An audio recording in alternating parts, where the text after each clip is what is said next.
Daily কাজ করি, রাজগলি কাজ করি, 600 টাকা ডেলি পাই। তো 600 টাকা ডেলি আমার ঘরে 5 জন খাওয়াইয়া বাসা ভাড়া দিয়ে আমাদের কষ্ট হয়ে যায়, চলাফেরা কষ্ট হয়ে যায়।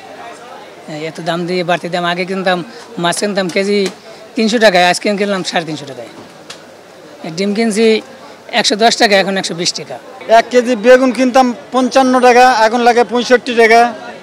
1 কেজি আলু কিনতাম আগে 17 টাকা, এখন আলু কিনতে লাগে 25 টাকা।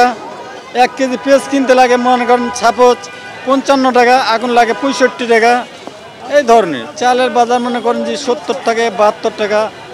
আমাদের মোটা গরিব, সাধারণ গরিব মানুষের মোটার জন্য 70-72 টাকা চাল। ইনকাম তো কোনো বাড়তেছে না, ইনকাম যেমনি আছে তেমনি আছে, কিন্তু ইনকামের কোনো সোর্স নাই, বাড়ার মতো কোনো সোর্স নাই। এমনি যা আছে তাই আছে, কিন্তু সব জিনিসের দামে বাড়তে চলতেছে। এই বাড়তিয়ে চলতেছে সব জিনিসের দাম। এটা নিয়ন্ত্রণ কীভাবে করবে না করবে এখন এরাই জানে। 1000 টাকা বাজারে 2000 টাকা নিয়ে আসলে কিছুই হয় না বাজার। কাঁচা তরকারির দামও বেশি, মনে করেন যে শসা কাটা মনে করেন 50 টাকা কেজি, এখন 80 টাকা 90 টাকা কেজি।